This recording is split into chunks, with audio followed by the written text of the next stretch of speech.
The heart, a great mystery, a life-giving organ, the new frontier of human evolution. Our ancestors were connected to the lifeblood of every living thing. Everything for them was animated, pulsing, breathing, connected, alive. Now we are remembering this connection, entering into what is for us uncharted territory. Science allows us to journey to the stars, solve great mysteries of life, and create a vision of what can be. This knowledge is pointing us to an even greater wisdom that began with our ancestors and now invites us each to pave a new way.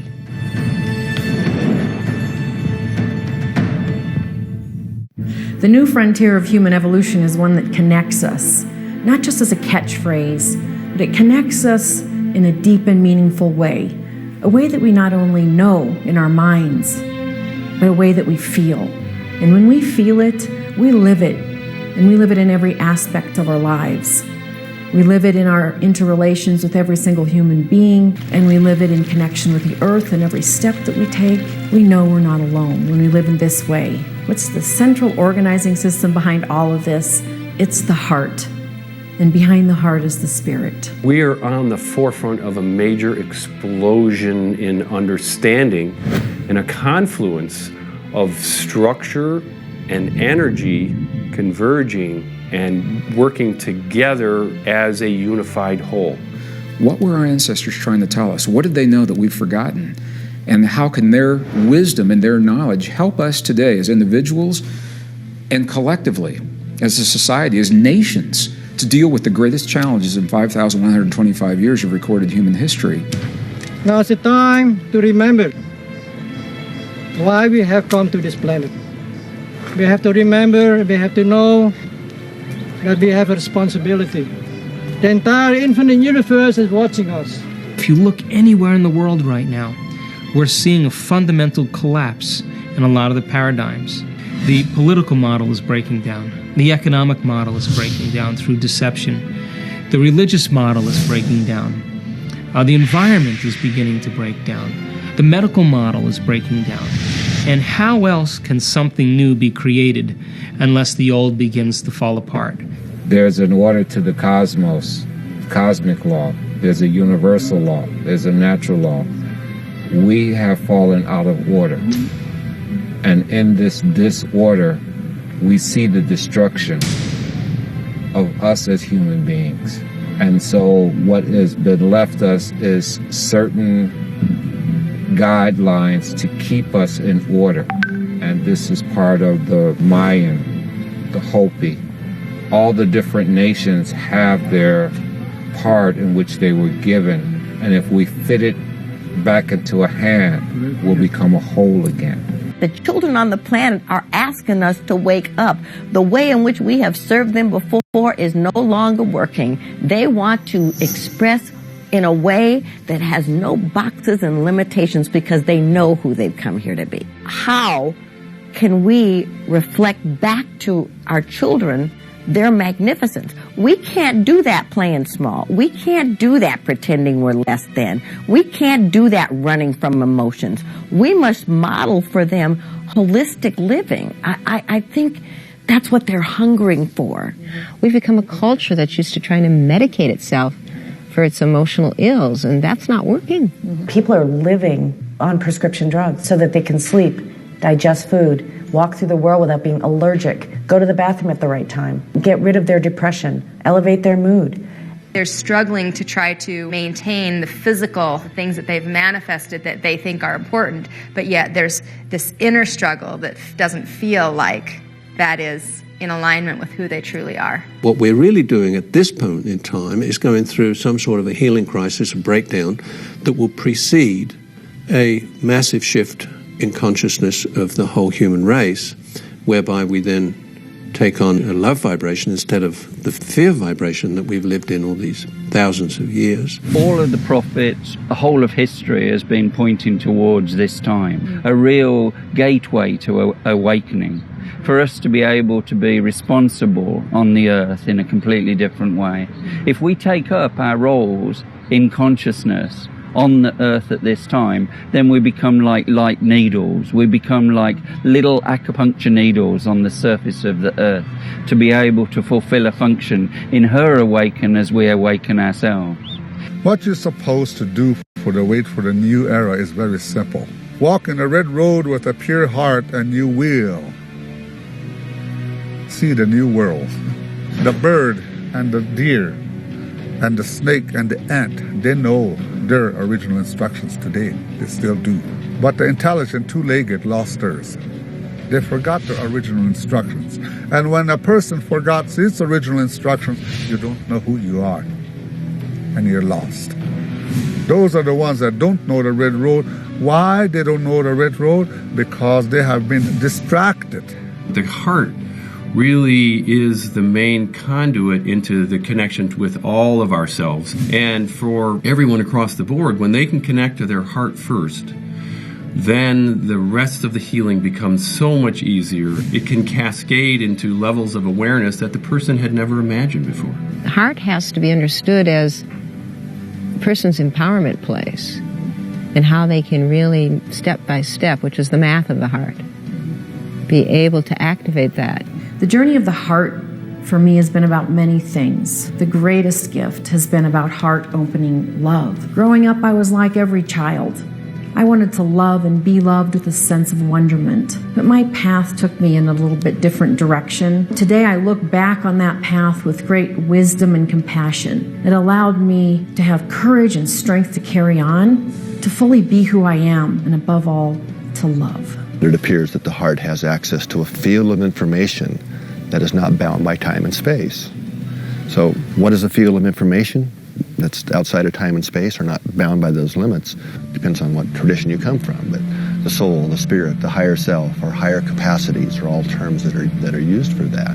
But the heart is really not the only, but the primary conduit to that part of ourselves. How are we as humans connected to each other, I think is a phenomenally interesting concept that really has been uncovered recently with a study that was done in 2002. They were measuring people's heart rate and brain waves. And if you were standing next to me, your heartbeats would be registered in my brain waves and my heartbeat would be registered in yours. The most interesting thing that shows us is that we really do know each other's hearts, that we do know this connection with each other. What we're missing, though, is the conscious awareness of being connected with ourselves. The moment our heart begins to open, we see a whole new landscape. We see possibilities that we never saw before. We begin to fall in love with what we're creating. We begin to feel inspired with energy. We begin to feel the joy of our creation. You have to get to people's fears. They have to face the fact, why is the heart closed? Why have they not kept the connection going? Well, if I open my heart, it might be misused or abused. Every one of us is on a hero's journey, the hero's journey to the full discovery of who we really are. The different content of the life is different, but every hero has to go through dark valleys and slay their own dragons and climb mountains and find their way to the inner temple of really who, in fact, we really are. It's clear that we're in the midst of a collective journey, bringing all of us to this point in time. A moment of monumental change, a collective choice to become fully conscious, to awaken and shape a new destiny for ourselves, for one another, for the planet. We've heard it said that the journey of 1,000 miles begins with a single step. This step will take us beyond all the bounds of time and space, our history, circumstance, and into the infinite realm of possibility. And yet, this step is measured in only inches, the 18 inches from our head to our heart. You know, before each one of us is a very, very simple choice to remember our soul, to remember our full, whole soul nature that can journey to the depths, that can journey to the heavens, and at the same time understand its complete at-one-ment with the soul of the world. There is no separation. And the earth is on this great journey through space. And we are the reflexive awareness of that journey. It's good to know where we are and where we've come from, which way we're going. Life's real tragedy is not that it ends, but that we have forgotten how to live it to its fullness. Now, why it's so important that we learn to live from the heart, it doesn't just change our feeling about life, it actually changes our life. It changes our ability to see what's here. We're tripping on diamonds, every single one of us, all day long. Not because opportunities aren't here, but we're not tuned to the ability to see what's really present and seeking to support and bring forth and assist us in being who we really are and giving the gift we really came to give. This process of going into the heart, for those who say, I'm ready, I'm committed, I want to do the journey with you, I've distilled it down to 3 things, really a simple formula. Dive in, tune in, and lighten up. Dive in, that means the willingness to go into the feelings. And that takes courage, it really does. But you're not alone in doing that in this process. Because it's really feelings that build connection. And then tune into what's there, whatever it is. Because the heart creates wholeness. Tune into your heart, and the wholeness comes from that deep place within. And lighten up. Lighten up in the heart and know that through the process there's greater joy, there's greater connection. Love manifests abundance. Living in the heart in this joy-filled way. That's the journey of the heart. We get so stuck in a rut. We run the same day over and over again. The fear gets locked in our body. It keeps us from taking action. And we suddenly get hypnotized. What we're doing is to make a shift in how we're experiencing our day-to-day life. What better way to do that than do something totally different and allow ourselves to experience the exhilaration of a free fall. A big fear in my life has been, who can I trust? So we got to be on the skydive trusting people we just met. We got to trust the pilot. And you guys that just packed the parachute. My God. And then I got to trust myself that I can do this and that it's going to be okay. Sorry, got to jump now. Dive in, tune in, and then lighten up, no matter what's around me.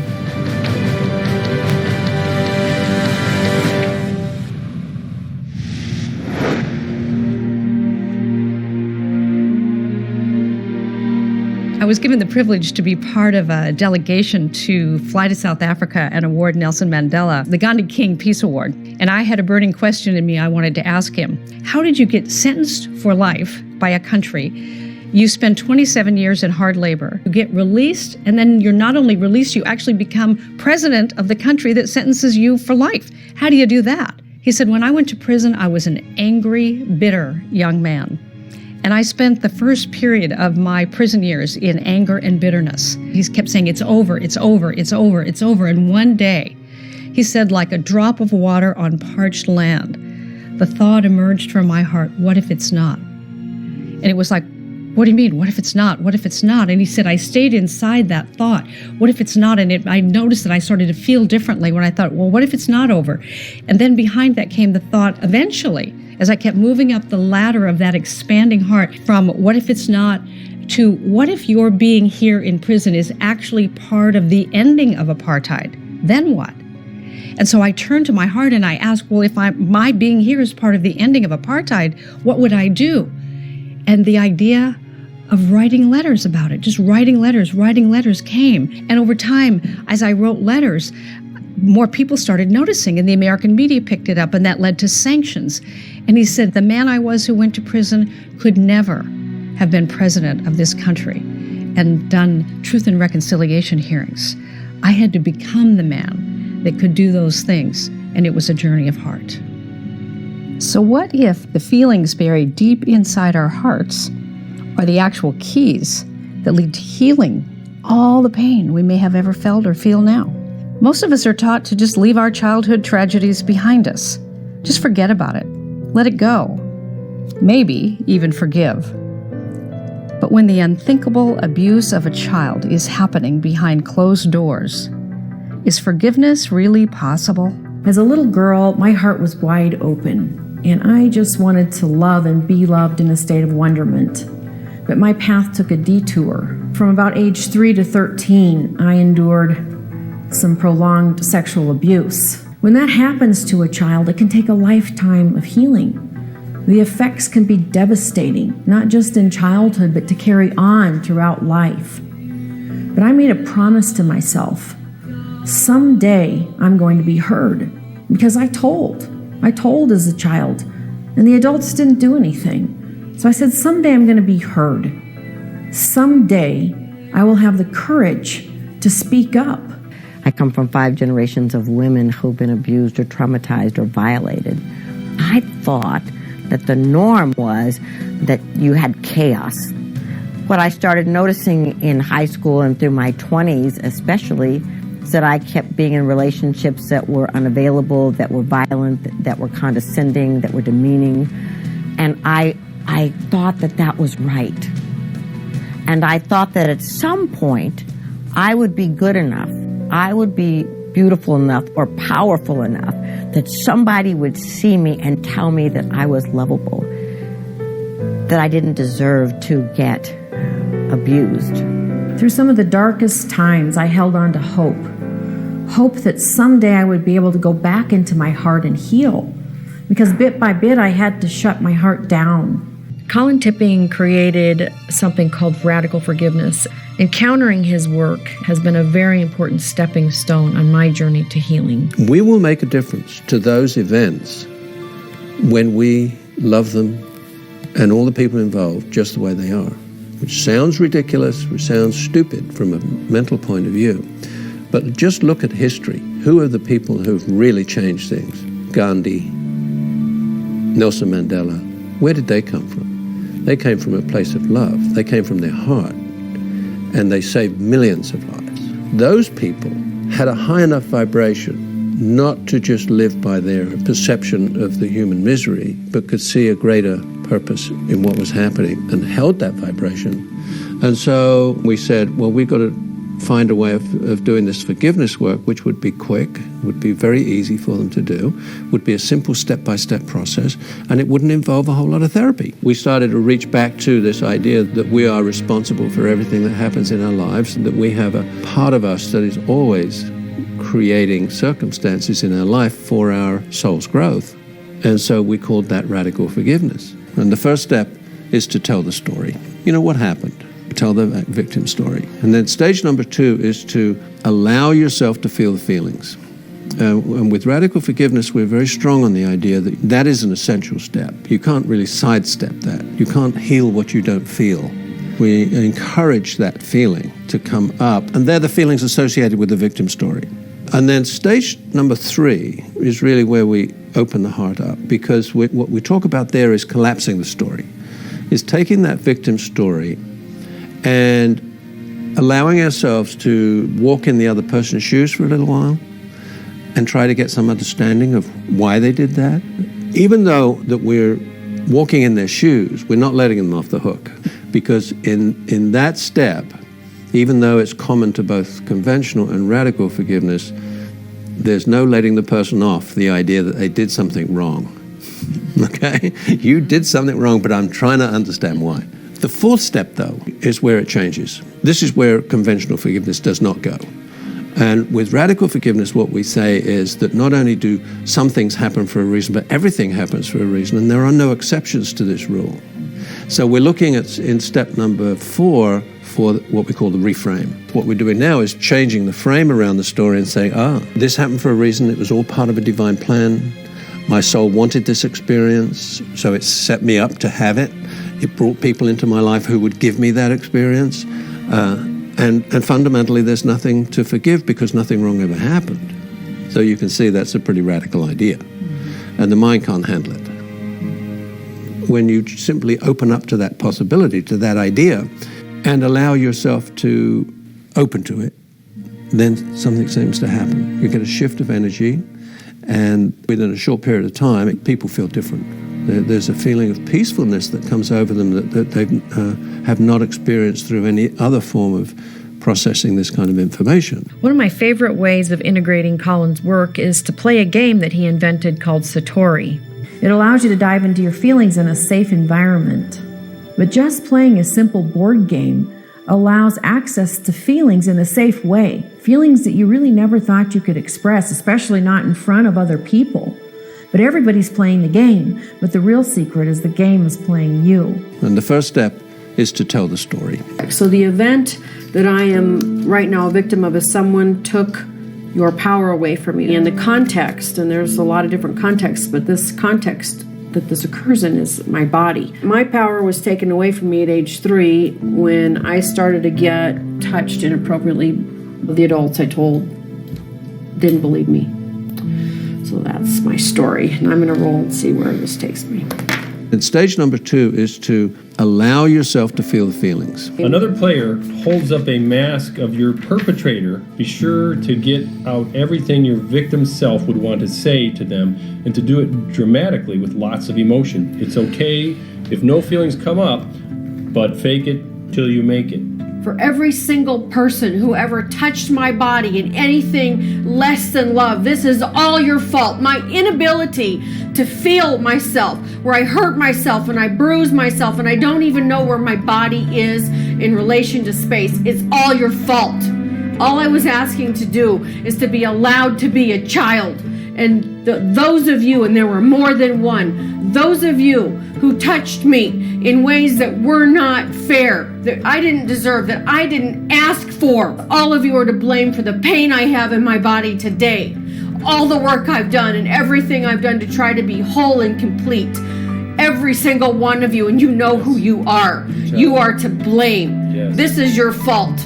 It's so hard for me just to be here. It's hard for me to be grounded. It's hard for me to stay in my heart. And I don't care how old I was, whether it was 3 or 6 or 9 or 10 or 11 or 12, I knew it was wrong. If you had just left me alone to be who I was, to grow up.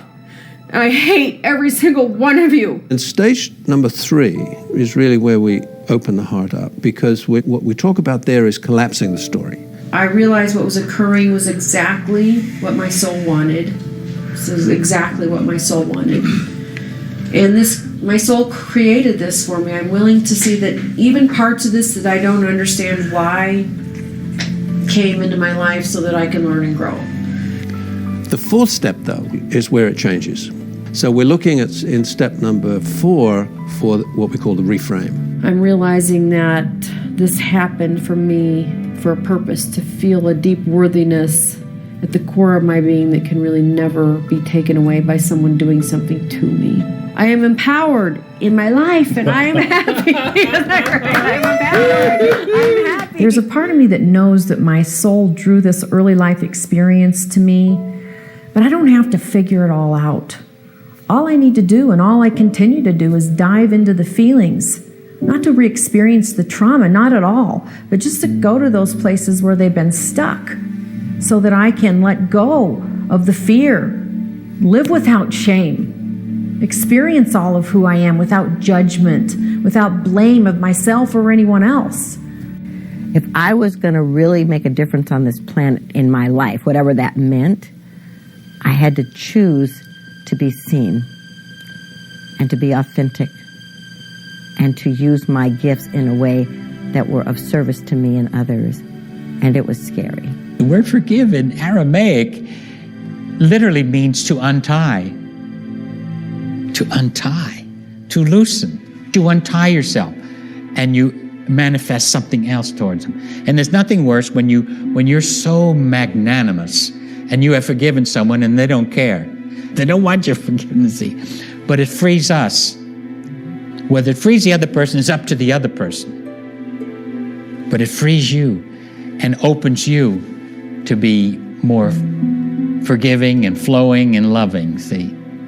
Anais Nin had a great quote. It was, eventually, the pain of being bound up in the bud was worse than the fear of opening up into the fullness. So feeling the pain of allowing ourselves to feel some feelings we haven't wanted to feel, unpack it, open it up.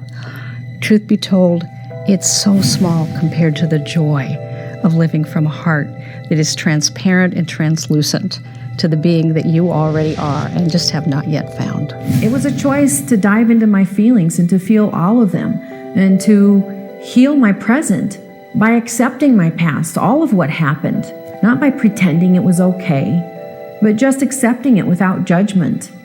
And in doing that, being able to love myself in all the ways I am. In the times when I'm afraid and when I'm courageous, the times when I fall down and decide I'm going to lay down here for a while, and the times I get up again. I learned to love my past, and in doing that, create a new present.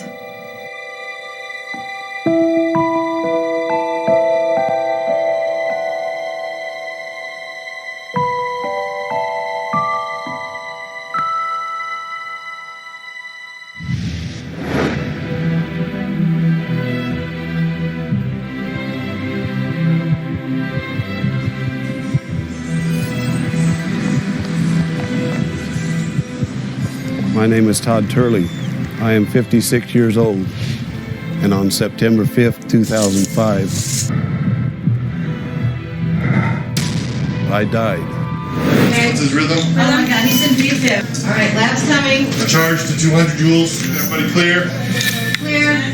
Shot. Sinus rhythm. Sinus rhythm now? Okay, good. Great sets are 92%. We'll see if we can get Guardian launched. For almost all of us who wake up, it takes a wake-up call. If your heart stopped for a second, we had to shock you. It's doing okay now. And the wake-up call can come in many forms: abuse, loss of a job, a diagnosis, even death itself. When you go into a heart attack situation, your heart muscle is a muscle that can't stop, it can't rest. If it stops, you're dead. So you can't rest it like other muscles do. So the idea is that as this heart is trying to do its job as a pump and circulate blood, well, it loses that blood supply, which means it loses the oxygen, and that's oxygen is what preserves the heart muscle. So the heart goes into a dying process. You're starting to have heart damage. Before, my dad was just my dad. I guess I didn't fully appreciate that he was there and was able to be with us. And I realized, he was right on the brink of dying and wasn't being able to be with us anymore. It made me more appreciate family and the reasons they're here, and we need them all no matter what. The things that happened to me on that day happened for a reason, and the people that cared for me were there for a reason. If you think about it, every person is a part of the community. They're not just another person, they're a part, and they're a certain puzzle piece. It wouldn't be the same without them there, and it wouldn't be the same if they were gone or had even a different role. They would have to play that role if Dr. Greenwood wasn't a doctor, if he wouldn't have lived in Winslow, helping my dad and helping him survive so that we could be able to have the lives we have. My life would be different. Our whole lives would be different. It definitely brought us closer together overall. Feelings like care, feelings like appreciation, like gratitude. In the English language only, those words best approximate the experience that triggers the heart-based chemistry and the electrical signals from the heart that communicate with our brain in an optimum way and literally attune us to these fields that allow us to interact with all things, with the world around us. As mysterious as all of these things appear to be, the through line, the common denominator, is that the human heart is a great mystery.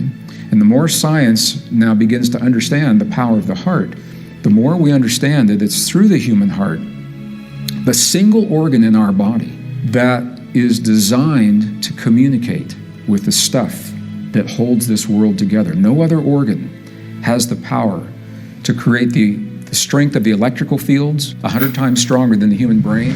The magnetic fields, 5,000 times stronger than the human brain. No other organ in our body can do that. And literally to communicate with the essence of the stuff that holds this universe together in a way that our own science is now beginning to acknowledge. So the bottom line is the heart's where the action is. Our heart beats with such profound purpose. On average, it beats about 72 times a minute, about 4,000 times an hour, about 100,000 times a day. Our heartbeat starts at 4 weeks after conception. It starts before our brain is even formed. Our heart sends electromagnetic waves to every cell in our body. It also is an endocrine organ. It sends hormones to every cell in our body as well. Physiologically, some of the new understandings that have emerged in the last 20 years is now the understanding that the physical heart itself has a very complex intrinsic nervous system, which has given rise to a whole new field, specialty in medicine. It's called neurocardiology. That we now have to think of the heart as literally having its own intrinsic brain, heart brain. That the heart literally sends more information to the brain than the brain sends to the heart. It's not even a close competition. 85 to 90% of the fibers, and there are over 3,000 in each one of these two nerves, are carrying information from the body to the brain. So only 10% is brain down to body. A lot of people have equated heart with emotion. And what we know is that, yes, frustration, anger, love, care, compassion, all of those feelings are reflected in the changing rhythms of the heart. That's the research that the Institute of Heart Math really brought to the world, is where the connection is, the link between emotions and the physical heart. But the real heart intuitions, the real go deep into your heart and find the answer, the energetic heart that we all kind of know is there, that are behind words like, he's got a strong heart, play with your heart, put your heart into it. This is a part of ourselves that's really connected to our essence, our being, our core self. And that has nothing to do with our emotional fluctuations or venting or repressing. It has to do with really the place where our heart, our feelings, emotions, thoughts are all in sync. They're all aligned. So we're really in the flow, in the zone, and connected with ourselves. The great religions who have all talked about the heart being the primary source or conduit, if you will, to the higher self, to the spirit, to wisdom, these kinds of things. That's really the common theme of all the great religions through recorded history. So we're starting to see scientifically that they've been right all along, basically, that the heart really is the primary conduit to that deeper part of ourselves, or as David Bohm, a great quantum physicist, called it, our undivided wholeness. What if it's that feeling comes first, and we're originally created to be feeling beings? Of course, we connect to the mind and we have ideas, but feeling perhaps is faster than thought, and maybe that is going to be the very thing that creates the shift that we've all been waiting for. The reason that we wait for normally a breakdown in our life is because you can't go on business as usual. When you've had some experience that affects you on that level, you can't go on with your social engagements, you can't go on with your same habits, you don't have the same emotional agreements with people, you're stopped. And that point in which you have to reassess yourself, your relationship to the world, who you really are, where you're going, what matters, your values, that's the moment of reckoning where you have to weigh what you know against what you don't know. I was making six figures, country club dues, bank board of directors, chamber of commerce board. Went from like 25 employees to 350 employees, from a $2 million operation to a $41 million operation. And I've been in positions of power where it was all about money and ego. And I had to leave, and everybody thought I lost it, but I realized it was about money. It was not about taking care of people. I couldn't understand it. And no one could anybody else. I thought I failed.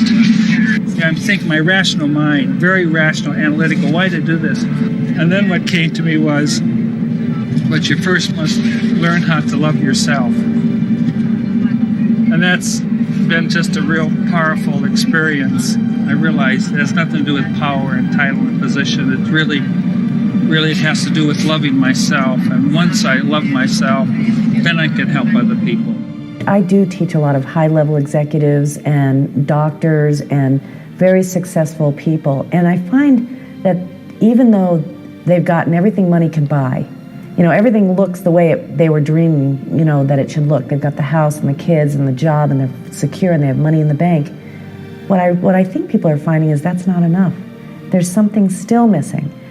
And it doesn't matter if it is that, you know, it's somebody who is a menial task, or somebody who's a physicist, or somebody who's a doctor, or whatever we've done in terms of who it is that we believe ourselves to be. It's only the first step to ourselves that really makes a difference.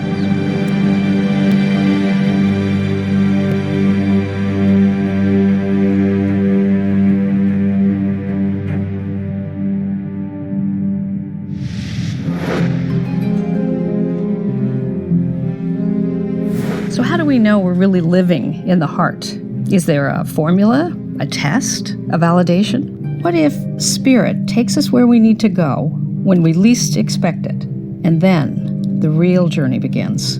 The sacred journey to reconnect with our true self, the journey deep into one's own heart.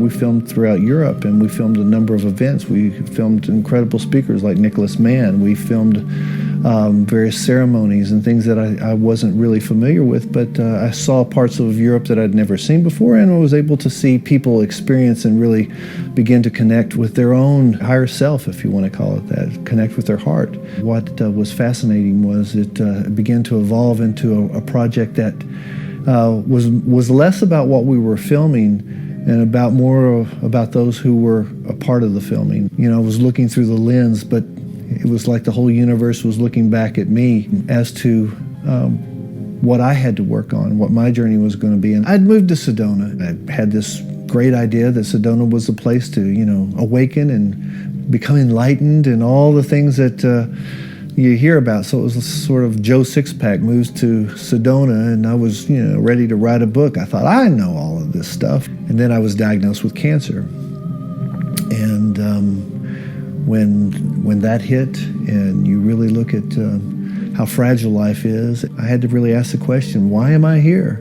And it was definitely a journey much deeper into my heart, much deeper than I ever wanted to go with anything in my life. But what I realized was that it was a gift. It really was a gift. It was an opportunity to go through a doorway that I would have never have entered. And I'm certainly still on the journey. And the film became a piece of that journey, certainly. But it led to something that, regardless how long I would be here on this earth with that diagnosis, and thank God I'm healthy today, but it was certainly the greatest blessing, the greatest gift, to know what lies within the depths of your own heart. Each person is motivated to get on this path to finding out who they are and how to love themselves and love others fully. And it's different for everyone. It's nice not to have to wait for the wake-up call, but oftentimes it's what it takes because we're so busy focused on trying to get what we're wanting, trying to make the money and get the job security and mate. It only takes, then, making the time to do it. I think that's the hardest part of all of this, that we have to begin to choose ourselves, to begin to make time, to begin to understand that we're a work in progress. And we can begin to ask ourselves, what is the greatest expression of myself that I can be today? How could I live this one lifetime in one day? How can I give? How can I be? And decide who we no longer want to be, and remind ourselves how we no longer want to think, how we no longer want to act, how we no longer want to feel. We want to begin to unmemorize that old self and then begin to reinvent a new self. I am given the capacity and the capability and the opportunity to be, no matter what occurs, in a great day of life. And I will not miss it swimming in the shallows of repetition or diversion. And am I perfect at it? Absolutely not. But I found that every single day when I set my intention to be the highest self I know to be that day, to stay awake to the gift and the wonder and the preciousness of a day of life, because truth be told, if you and I keep breathing another 365 days, we will have created another year of our life. Not maybe, not if, we will. The only question isn't whether we'll create a year of our life. The question is, will that year be out of design, or will it be out of default position to all the old habits and patterns that have run us? What if instead of coming from those, we choose to come from what it is that opens our hearts, delights us to be alive, and choose every day as our practice point? We know that our genes are changeable. We know that our brain is changeable. We know that our bodies are changeable just by thought alone. And that because we understand that we can signal new genes in new ways and express them in new ways without an environmental experience, just by fabricating an emotion of gratitude or an emotion of appreciation, connected with a really clear intention, there's no limit to who we are and what we can do. Einstein said the most important question that we have to answer for ourselves is the universe a friendly place? Is the universe on my side? So if the universe is on my side, then maybe cancer's for me. Maybe getting stuck in a traffic jam and being late for a meeting's good for me. So when I had cancer, I actually had cancer right here, which is an interesting junction point between the head and the heart, to have it in the throat. And I was not able to express how I felt. I only was able, before I had cancer, BC, I was only able to express how I thought I should feel. And this was such a practice for me in navigating the wisdom of the heart and the wisdom of emotions, to pay attention to them rather than blow them off. I literally was not even a feeling body. It was a very unusual experience. So whenever I would get upset, though, my throat would hurt. It was almost like, clamp it down, don't tell. And then as I got literally surgically opened up here, I began to really express how I felt, almost fearlessly, almost to save my life. And then I got to be much more fluent with the language of the heart, with the language of emotion. The word to heal means to integrate. As we say in English, to make whole.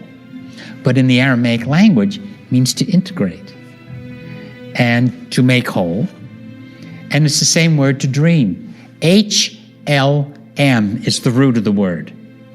And it means to dream and to make whole, to heal. The imagination is very important. It's the imagination that calls on the heart to bring forth these inner energies and powers. Without giving yourself permission to feel the feelings, you really do one or two things. You either end up numb or you're resentful. When you think about it, when you're resentful about something, you're sending energy out into the quantum field. When you're resentful, you send that message, usually from your heart. And so what happens is the field resends it to you. It just resends that energy of resentment. Why? Because there's some bad part of the field. It's just simple energy. When you send it out, you get another opportunity to look inside your heart, another opportunity to experience it, and maybe a chance to let it go.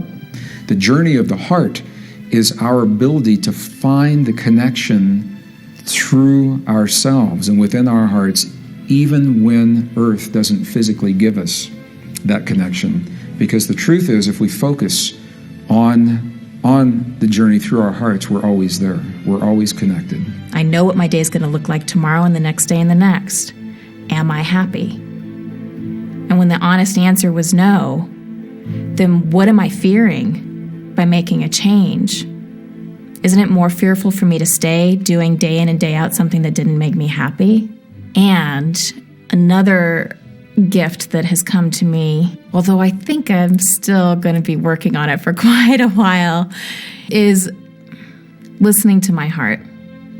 A lot of people talk about when they have conversations with their heart. And that's really what we're talking about. So it's just different than just random thoughts and kind of mind thoughts. It's that deeper, more connected sense of interconnectedness.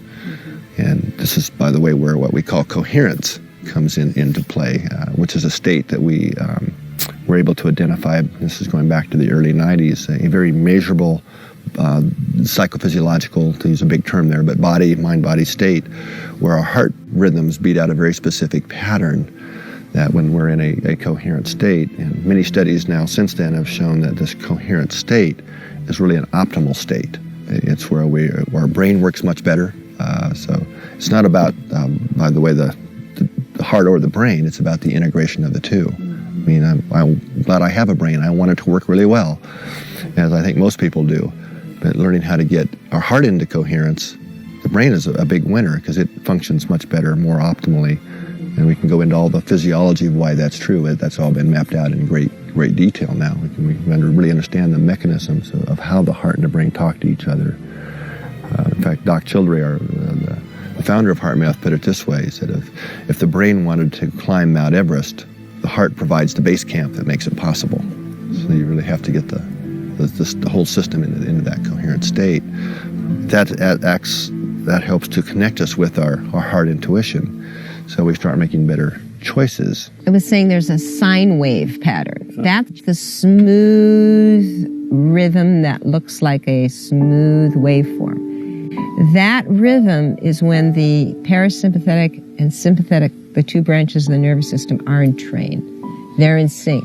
They're flowing together. A nice flow, a rhythm. And you feel that way inside.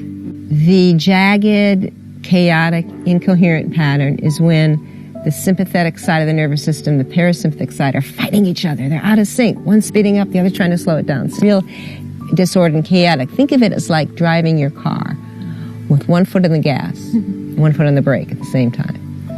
You know what's going to happen. You're going to use a lot more fuel and you're going to wear the car out. And that's exactly what we do to our body when we are in constant stress response. What is our culture rampant in? Insomnia and sleeping problems, all kinds of digestive problems, and all kinds of inflammatory problems in the body, in the joints, and in the skin, and in the muscles, and fibromyalgia, and all kinds of things that are inflammatory reactions in the body, because we're so sympathetic dominant that we don't allow our neurologic system to get deep into the state of rest, digest, and repair. And how many people wake up after they've been sleeping for 8 or 10 hours and they're still tired? They're still tired because they're still wired. They don't know how to balance between the two, because wellness and health is about balancing. We either live in survival or we live in creation.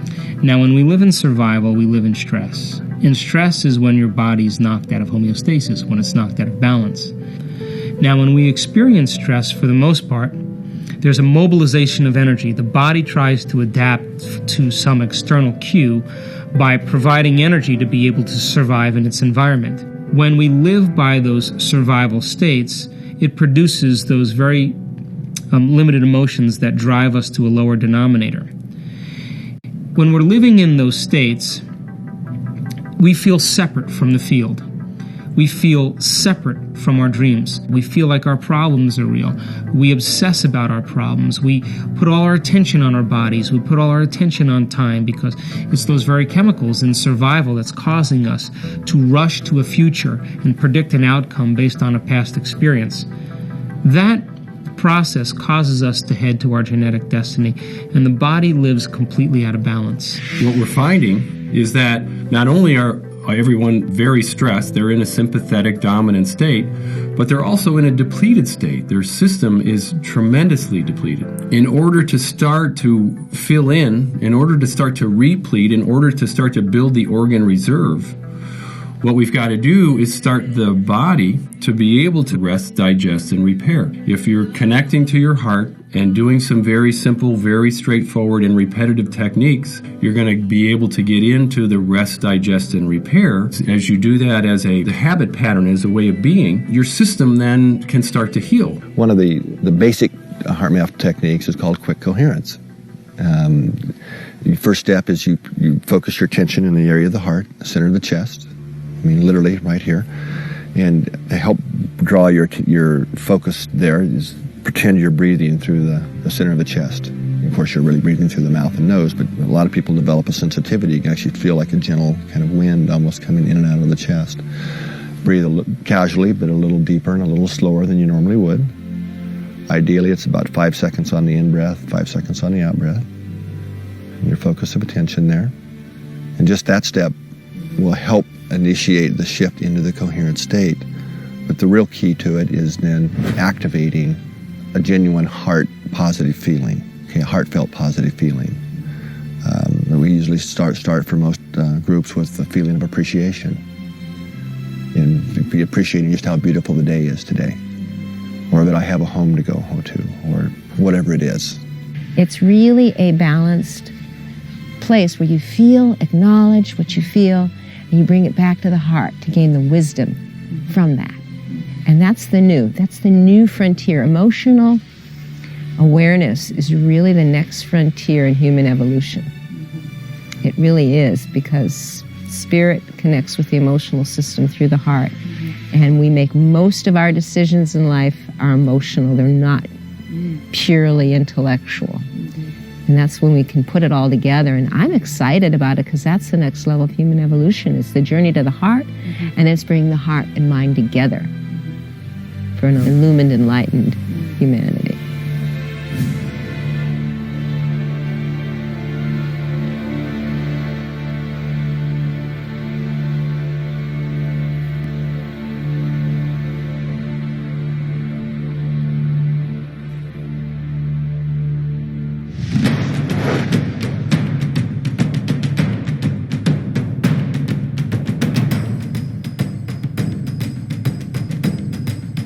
Ya es tiempo It is time de que nos tenemos que unir, to come together porque los ancestros mayas because the Mayan ancestors, dijeron they said que sí van a retornar. that they will return.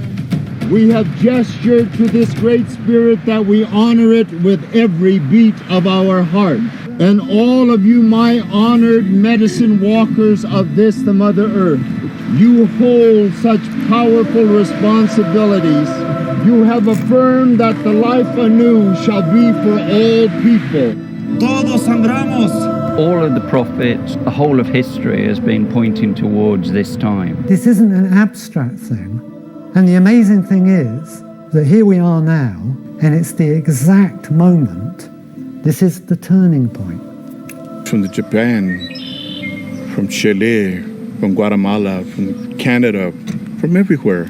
It's the same message that ancestors left back then to their land, to their sacred lands.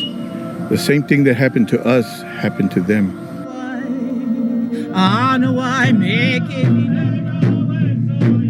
The Lakota prophecies are brought to us by a great warrior named Crazy Horse. And we have compared many of these to other tribes, and they're similar. And it is coming. The prophecy of the Mayas, of the Incas, the Aztecs, of the Egyptians. The Eskimos have a prophecy which says that the way we know the calendar is coming to an end. So we ask, how does it mean? They say we have spring, summer, fall, and winter. And there will be no more. And you know what? We don't have spring, summer, fall, and winter anymore, the way we used to. People have said to me, Greg, you're a scientist, you come from a high-tech world, you've worked with Star Wars and lasers and computers and satellites. Why would you spend your time going into dusty old temples in the remote parts of the world? What could possibly be there that could exceed what we can find in the laboratory? The reality is that science is a relatively new language that describes our world. Science is only about 300 years old, but we've been here for much longer than that. So the question is, did we know anything before science came along? And the answer is yes. We had an entire worldview that worked and it was accurate for 5,000, 6,000, 7,000 years before science came along. It was not in the scientific language. This is why the Greeks called it the Great Year, because it's mapped by the sun against the stars. It just takes 26,000 years to do a great year. Purpose is unfolding, and our soul is here. We're change agents. We're on this planet at this time to make a difference, and we've said yes. And every time we say yes to our hearts, by feeling the very things that connect us to ourselves, to others, to the planet, to life itself, we make a powerful difference as individuals and then collectively. Though we are a small, minute part of this, the Mother Earth, may we all go into the four winds, and with what comes out from our hearts, may we set the example so that all that see and witness and hear may also be a part of this wondrous, sacred emanation. It is said, take of this the philosophy, that we freely give you with blessing. But you must add the most important part, and that is your heart. With this addition of the heart, then it becomes your true medicine. The beauty for me, and I believe the way to honor our past on the shoulders of everything that our ancestors have left for us, is, again, to marry the two great ways of knowing. The science that tells us the nuts and bolts of how things work, but cannot necessarily tell us how to use it. 300 years it took to get to that point, and the 5,000 years of spiritual tradition that begin where the science has only arrived. The spirit, which of course closest to the heart, and science, furthest away from the heart, can work together like the wings of the bird. Father, Son, Mother Earth, brothers and sisters in every place, our brother tree, the water, all of that for us is part of us. The spiritual traditions begin with the understanding that everything's connected. They didn't have to spend 5,000 years figuring that out. They said, of course everything's connected, and here is how you apply that connection in your life. So the spiritual traditions then tell us how to apply what the science is confirming. Si no habla la madre tierra, no hay cambio. If we don't love the earth, there is no change. Y la madre tierra somos las mujeres. To become aware consciously within, to lift the spirit above the present of each one around us, so they can really change, to melt the ice in the heart. Before good things happen, it's not to be a cleansing. And people start feeling more like forgiveness themselves.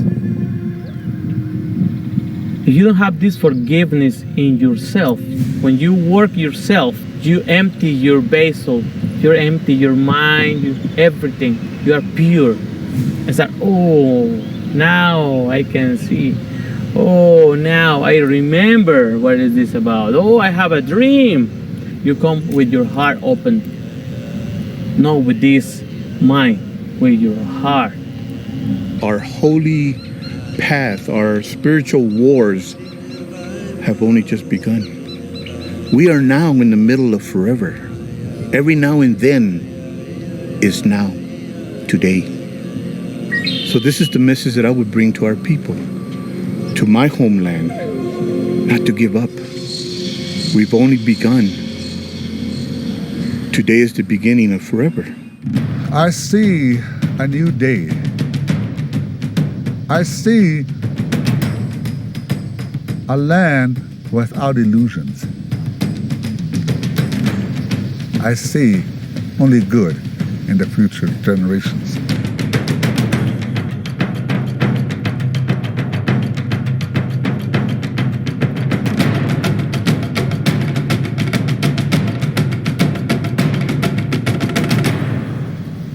Yellow.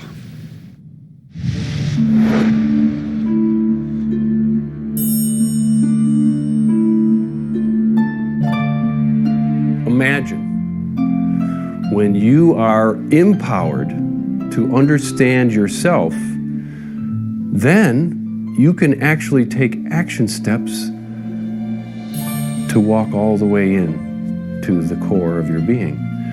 When you then walk into the core of your being, imagine what it would be like with a growing body of beings that are in touch with their own core, their own heart. They can create a change that can circle the globe and can alter the experience of every being on the planet. When we get to that point then, where we've totally let go and we've totally surrendered, we could say we're almost living as if our prayers are already answered.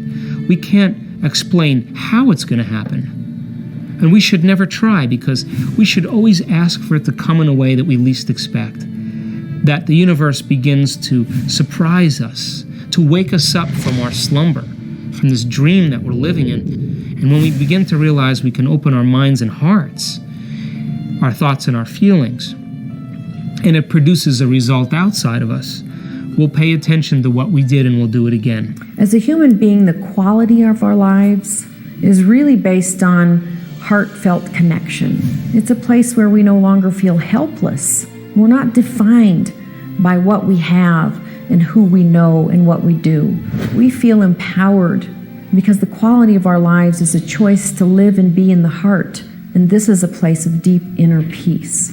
So I have to constantly find where I'm not at peace and be with that. Not avoid it, not blow it off, not ignore it, but literally be present with every aspect of our lives. And that's wholeness. That's one of the qualities of the heart too, is wholeness. Perfection, bliss, silence, balance, health, infinite organizing power. And now we go from living in that Newtonian paradigm of cause and effect, something outside of us manipulating our emotions and the way we feel and the way we think, something outside of us changing our internal chemical order, and then we pay attention to what caused it. When we make the switch, we're causing an effect. That's the quantum model. To change mind and body, to change our thoughts and feelings, and then look for those measurable results outside of us. It's both mind and emotion, and that emotion has to be love because that is the consciousness of this field. One of the most exciting times about being alive right now is what the modern science is really revealing. What they're revealing is the same thing that our ancient ancestors were telling us. We are connected. Every cell in our body is connected to every other cell in our body. And internally, we know what we're doing. As this physical structure is animated by all of the electromagnetic field and the other subtle energies, we create a field around us. And as it turns out, the rhythms in the fields generated between the Earth and the ionosphere overlap the same frequencies as the human brainwaves. Exact overlaps. And then in the geomagnetic fields, that if you have the Earth, these fields going out, if you think of those like guitar strings, the flux lines, they actually are like that. As they interact with the solar wind, they get plucked and they vibrate and they have resonant modes. And as it turns out, those frequencies overlap the human heart and cardiovascular system. A question that comes to us again and again is, how much power do we really have to influence our bodies, and how much power do we have in the world? How strong is this power in the human heart? And I think maybe the best way to answer that is through an example that tipped the scientific community to understand precisely how much power we're really talking about.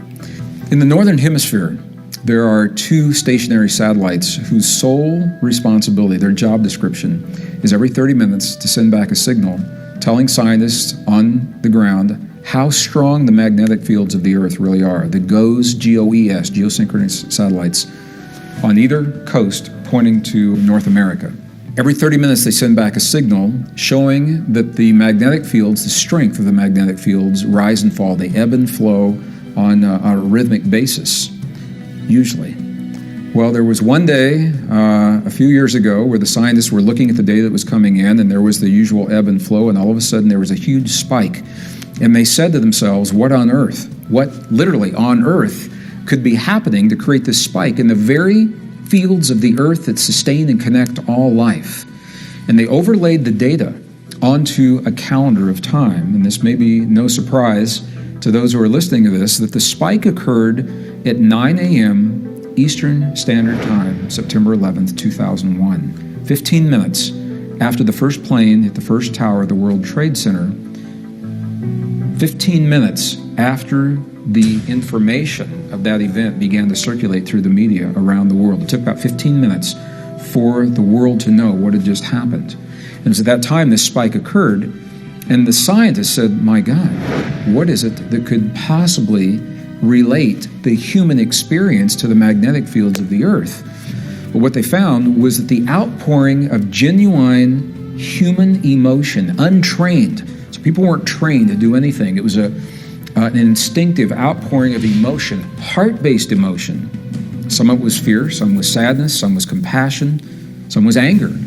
But the outpouring of heart-based emotion collectively was so strong that the magnetic fields of the human heart influenced the magnetic fields of the Earth to such a degree that it actually created this spike. And that was the tip-off for scientists that we are intimately connected to these fields in ways that we thought were metaphoric and now we know are literal. So the earth is singing to us 24/7 in the same range as our brainwaves and our heart rhythms.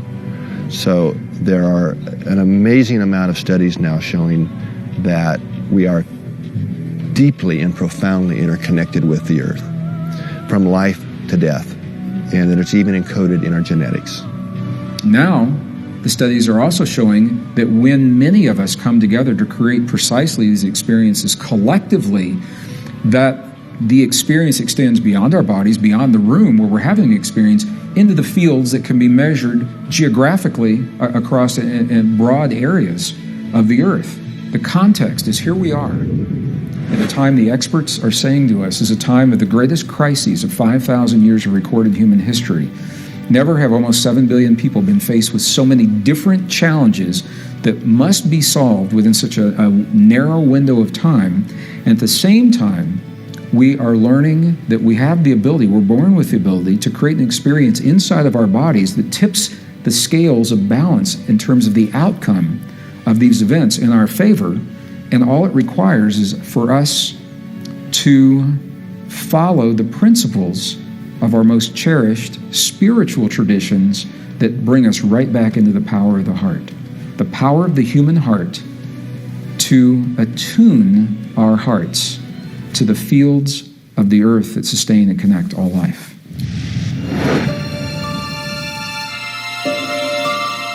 In every journey into the heart, we reach places of doubt or uncertainty.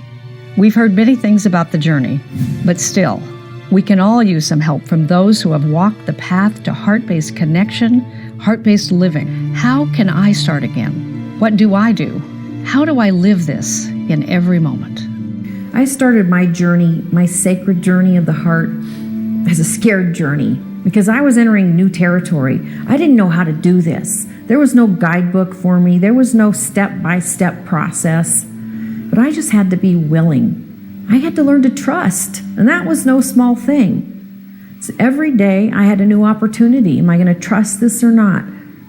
So I decided to be willing to trust and to be guided by that presence within me, by my spirit, to take the right steps, to take some wrong steps, to forgive myself, and to just open my heart. You just can't give a straight one-form program to heal the heart. You have to know the individual. It's like a diet, the way we eat. One size fits all doesn't work with the heart. This is why when you try to make this is the only way to go is not it. So it's the same thing with the heart. To get the heart to open, to get that, you have to work with the individual. Our personality creates our personal reality. Our personality is made up of how we think, how we act, and how we feel. So if you're going to be the same personality, thinking the same way, acting the same way, and feeling the same way, you're going to have the same personal reality. In order to change your personal reality, on a basic level, on a fundamental level, you're going to have to change the way you think, act, and feel. If you just changed your thoughts and feelings, you would begin to generate a whole new electromagnetic signature, broadcast a new personality that would begin to influence the field. Because the quantum field only responds to who you're being.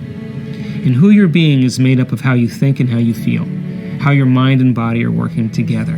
The thing we're focusing on is acceptance. Because if we're resenting anything at all, we're just sending out that feeling into the quantum state and it gets drawn back to ourselves. This is the key to creating a new set of experiences where we are in confluence. And confluence is only possible in the heart. From here, we create acceptance of all layers of our being. The answers are where you are, and they're inside you. They're in your own body. When you get it at that level, at the cellular level, at the level of DNA, that's when it really bites and that's when it really makes a difference. And what happens after we keep bringing our attention back to the focus of our meditation, we train our awareness. It begins to get trained to settle down and turn inward.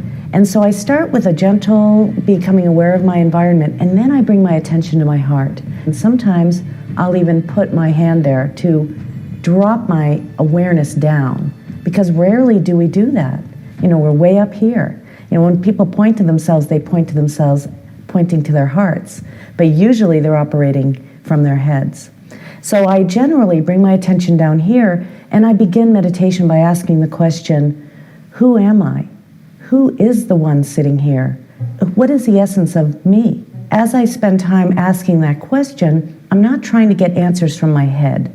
I'm literally asking the wise one, the one who knows, the one who has been with me since day one, that's often overshadowed by what I think I'm doing and who I think I am. There's this presence there that is the real you.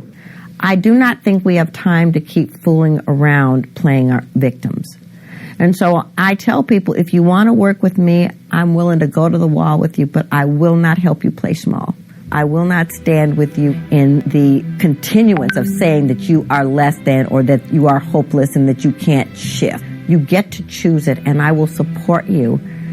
And I cannot support you in staying in that place if that's what you want.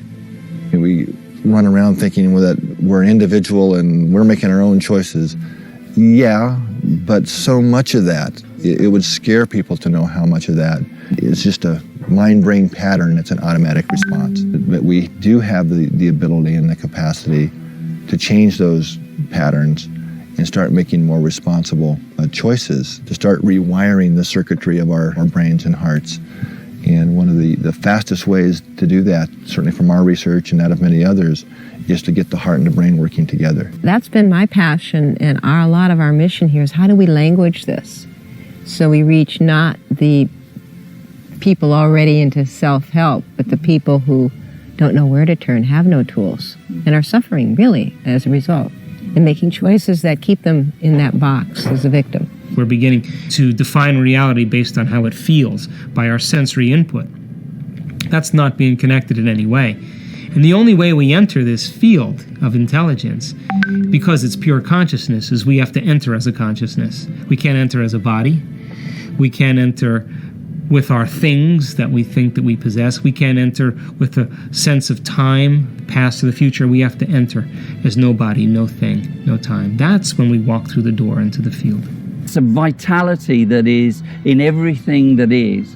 Like, we don't look at a flower and we don't say, well, what's wrong with that flower? Well, it's got a little bit of a bent petal. Or we don't look at a tree and say, oh, that's got a bit of a bent branch. We just appreciate nature and its beauty. We appreciate that existence itself has an intrinsic beauty to it. But we look at it as other human beings and we look at ourselves. We don't see that inherent and intrinsic beauty. We see what's wrong with one another, The beauty is we don't have to know any of the science.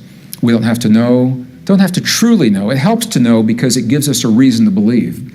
But the truth is, we don't need to know any of this.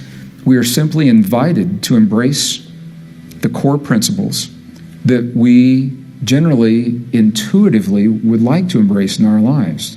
To be good people, to help one another, to help our families, to be understanding, to be compassionate with ourselves and with others. When we make mistakes, to acknowledge them, recognize them, apologize for them, and do our best to make the amends and move on. Those experiences as individuals are what are contributing to our collective answer at this time in history. The thing about radical forgiveness is that you use it really for yourself personally and shift your consciousness at that level, at the personal level. But it also has an effect with groups. The first grouping where you bring radical forgiveness to make a big difference is family. Okay. Then you move to community. And the more people in a community who are committed to this philosophy, and it is a philosophy, it's a worldview, then the more that community affects the consciousness of everybody. Now, if you move then to countries, then you can do the same work for countries. The difference, though, that we might bring to that situation is that we bring love to it instead of judgment. And our actions are fueled by a love vibration and not an anger vibration. And that's where the big difference comes in. An empowering technique to enter into this state of acceptance is called a 360-degree review. So you simply start in the heart, in that place deep within, and in 7 concentric layers, you move outward from the heart So what's the closest layer in our heart that oftentimes we guard because we've created scenarios of a lot of pain is our family of origin. And so we look at those situations where I'm not in acceptance of what happened with my family. Well, we begin there. Can we enter into a place of acceptance? We don't have to figure out why. But this happened. Let's just accept it. There may be something bigger that we don't have to figure out. And layer by layer, we move through our family that we've created now, our co-workers, our friends. If we're not in acceptance of what's going on in our job or with our boss, that's really telling us something about ourselves, because we want that person or that situation to be other than it is. And if you can't accept what's really going on first and foremost, you can't create a different signal. So layer by layer, we move to the state government, the local organizations, our churches, our religious institutions. We have a lot of non-acceptance of what's happening out there. This is not condoning. It's simply saying this is reflecting perhaps something I haven't accepted inside me. How about if we go out to the level of the nation and how our country's being run? It ought to be different. Something should be different than what's happening out there. What if just for a minute you say, that might be telling me something about me? I should take better care of my environment, of my home, of my budget.